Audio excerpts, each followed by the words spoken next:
Edit. Hi, my name is Leslie Killian. This is my first time on YouTube, and I wish that I was on YouTube for a happier reason, but hopefully that will be in the future. I'm going to tell you my email address right now and also at the end.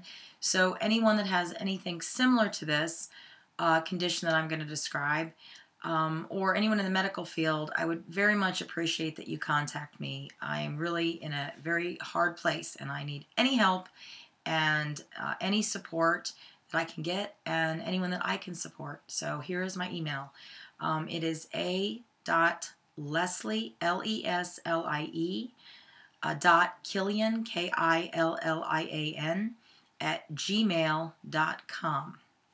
I apologize for reading. I have very, very poor concentration, which is why, again, I am making this YouTube video, and please just bear with. I'm entitling this first video as "I'm Not Crazy, My Visual Processing System Is." At 41 or so, my life fell apart, literally. Now, I will get more, I will go to that more at the end of the video or at another time. So this is going to be kind of short. The life changers for me actually became apparent at 18 and disabling by my 21st year. What are the life changers? First of all, these are two things that I, so far, with a lot of searching, can find information, but not information of the two visual disturbances or the visual disabilities together.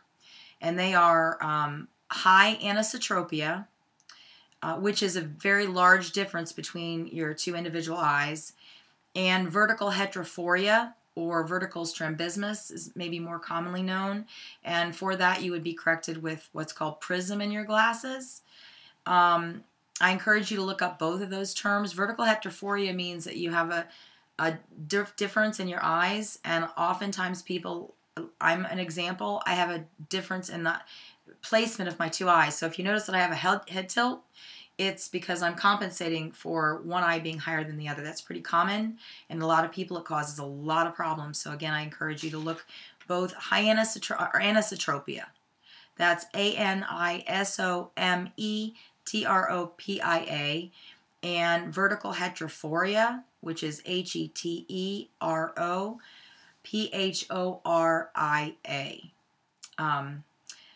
Anyhow, both of these very bad visual problems have very similar manifestations, which includes dizziness and visual distortions and all kinds of things I'm not going to go into in this very short video.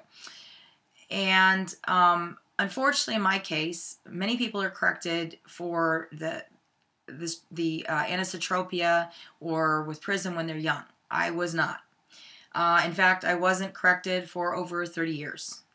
And I'm going to get to that. That was what I call old age vision. Some people don't like that term, presbyopia. That's another way to say it. So here I am, uncorrected with both of these things, all this weird distorted vision. At 18, my astigmatism became a real big problem. From 13 to 18, I wore contact lenses, hard and then soft contact lenses, which is one of the treatment basically of choice for anisotropia, because it helps keep your images the same or close to the same size and not have a distortion like you have with your glasses being, you know, away from your face. You get that correction on your eyeball, okay? And that's anisotropia, number one way to correct it. So anyway, at 18, I had to give up my contacts for glasses, and I began to experience all kinds of weird perceptual phenomena. And again, I'll go into that in more detail later. And very unusual symptoms, and these would include balance and visual distortion and other things. But the very worst at 18, I noticed, it was probably the day I took off those contacts and had to go to glasses full time, I began to have a problem concentrating. And beyond that, maintaining visual focus. I kind of went in and out of focus very quickly, very rapidly, and it was consistent, this rapid in and out of focus for the next 20 or so years. So I had a kind of a consistent situation.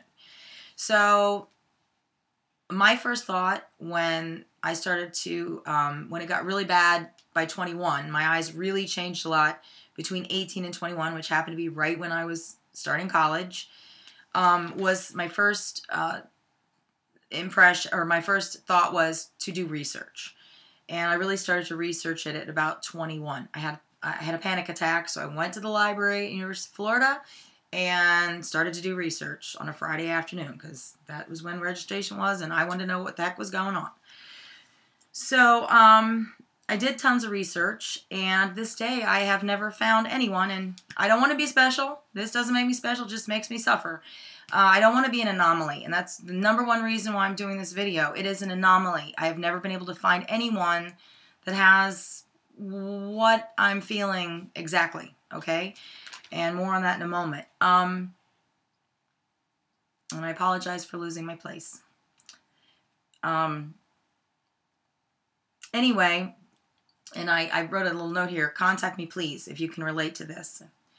For a while, I tried to identify with the depersonalization and derealization community because I did have a lot of symptoms, and I looked up tons of articles in 21, 22, 23, and it didn't quite fit. You know, I felt kind of unreal and weird and perceptually off, but I could never find the visual symptoms of this going in and out of focus, and the concentration was similar but not quite the same. So I tried to fit into that for a lot of years. And note to self here, I said, that's not me exactly, but I do think a lot of folks in this community, and you know who you are. Luckily, there's a lot of websites that were not available 25 years ago or 30 years ago. There's some really awesome websites, but I've looked briefly at your websites, and I know that a number of you out there are having visual issues. So please look up anisotropia, and definitely look up vertical heterophoria, because there's help out there for you, okay? Don't think, I mean, there's all kinds of psychological reasons, but I can guarantee at least 20% of more of you probably have visual distortions. I mean, I'm looking at myself and I'm going, I have a family member helping me. I'm tech-tarded, and I'm looking at my tilted head, and I'm like, whoa, and that is vertical heterophoria. So if you see yourself in pictures, or a family member or somebody notices it, you've got vertical heterophoria.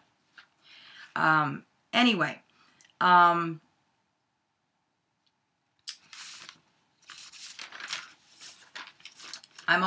nearing the end, and I'll probably do this again. But anyway, I just wanted to say what I think happened to me. Doctors, unfortunately, have not listened to me, because I started telling people somewhere between 18, 19, some neuro-ophthalmologist. And so here, 30 years later, no one, I've been telling the same story. I journaled about it, and I've not been hurt. But here's what I know and I believe happened to me at around 18. It didn't start at 18, but it became problematic at 18. I maladapted. I'm a big believer in neuroplasticity and change. I've been aware of neuroplasticity for at least 25 years. And unfortunately, I kind of went in the opposite direction. I had these two things, again, repeating the vertical heterophoria and the anisotropia. And my brain didn't know what to do with it, because all of a sudden I've got glasses, and they have special glasses that you can get that no one ever told me about. And I had a lot of, experience with opticians, optometrists, ophthalmologists, and they're, I guess, unattractive and hard to get and expensive. So unfortunately, no one ever told me I could have this. And I believe that I basically went the wrong way at 18. I had basically fairly normal vision, and I maladapted. I went into a negative neuroplasticity zone, if you will, and it was because I had uncorrected high anisotropia and vertical heterophoria. So if you can imagine this, I'm walking around seeing an image that is different sizes, okay? And to give you an example, at 21, I'm not going to tell you my age, but it's a long time ago. It's a couple of decades ago. I had basically a 1.25 at 21, and that is that's my that would be my regular. I'm blanking out. is it sphere? And then I had, in this eye, I had my left eye, I had a 5.75. This was nearsightedness. So I've got negative, negative. And in my better eye, my right eye, I also, that's where I have the what's called a fourth nerve palsy, which causes the head tilt and is related to the vertical heterophoria. I know I'm being really technical, so don't worry about it, because you can look all this stuff up. I didn't know about it until just 2.5 years ago. And I lost my place. Vertical heterophoria. Vertical heterophoria. Yeah, so I have one eye that's 1.25 myopia. I have this eye that's 5.75. Blessedly in this eye, which is why I could no longer wear those contacts at 18, I also have 3.75 diopters of astigmatism, which I've never been able to find someone with that much astigmatism and that little, myopia, okay? And so this eye, which I found out later is like my amblyopic eye, which means it's basically the weak eye that they should have maybe patched when I was a kid. This eye had almost no astigmatism, all right? And so I just basically had a firestorm that should have never happened. Two really bad things that if you look them up have virtually almost the same headaches, nausea, dizziness, confusion, almost the same symptoms. I'm walking around from 18 to presbyopia, which was around 41, uncorrected, these two conditions, seeing two different image sizes. So every time I look at something, I'm seeing two different image sizes at two different levels. And I'm attributing this to all these different, from depersonalization, derealization, and you can imagine what I was told. You can imagine where I was classified. That's all I'm going to say about that right now. I know it's happened to probably a lot of you. Anyone that pulls this up and sees crazy, you know who you are, and you're one of my peeps. So basically, I believe this was a very bad way of coping with a situation that I had no way of knowing what it was. No one ever told me, even though I was in the community. Even my mom worked for an ophthalmologist. I was around all these people for years. And so what happened is from 18 to presbyopia, around 41 years old, repeating, I used my youthful accommodation, which is it's called the crystal lens inside our eye, and the ciliary muscles, which you'll know if you're presbyopic.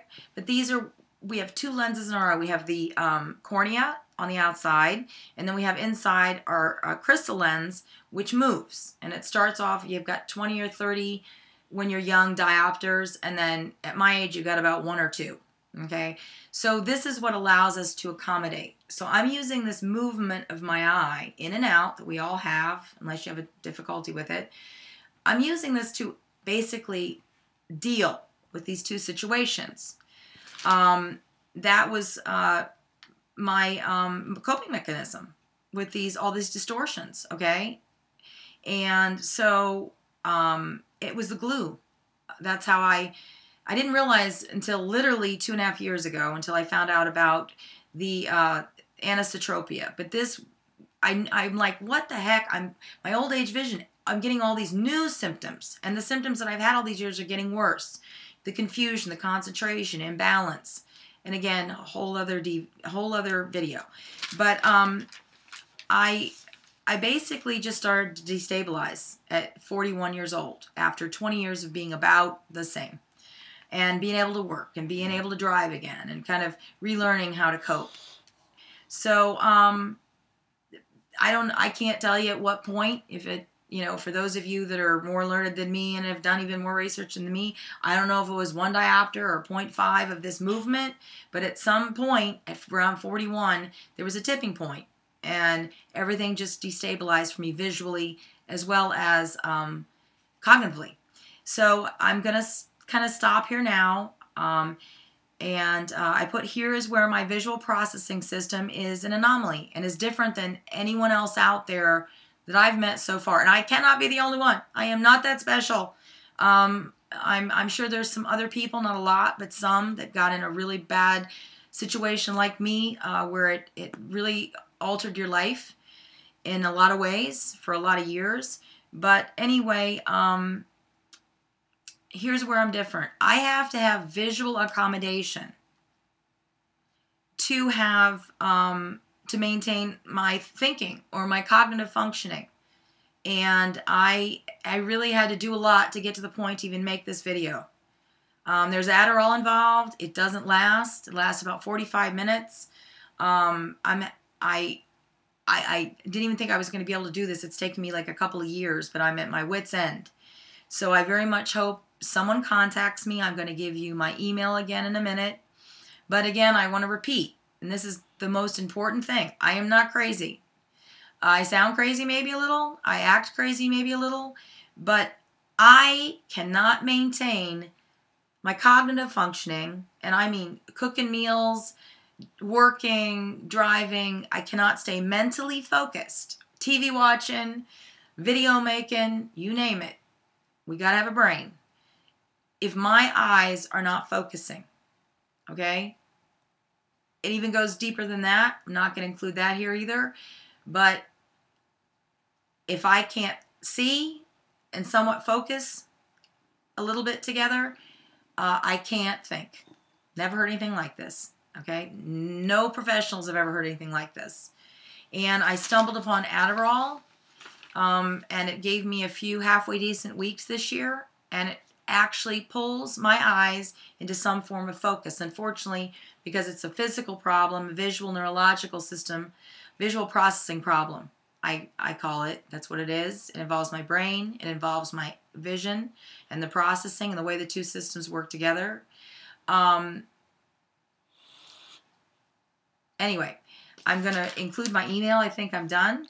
I'd like to thank my wonderful camera person, who is another Killian. Her name's Jacqueline. She probably doesn't want to be involved, her name involved with this production, which we probably will be doing again. But anyway, and then this sounds, you can't see it by looking at me. We're doing this late at night at the best possible time, quietude, medication, and I have to say that I cannot maintain regular adult functioning, okay?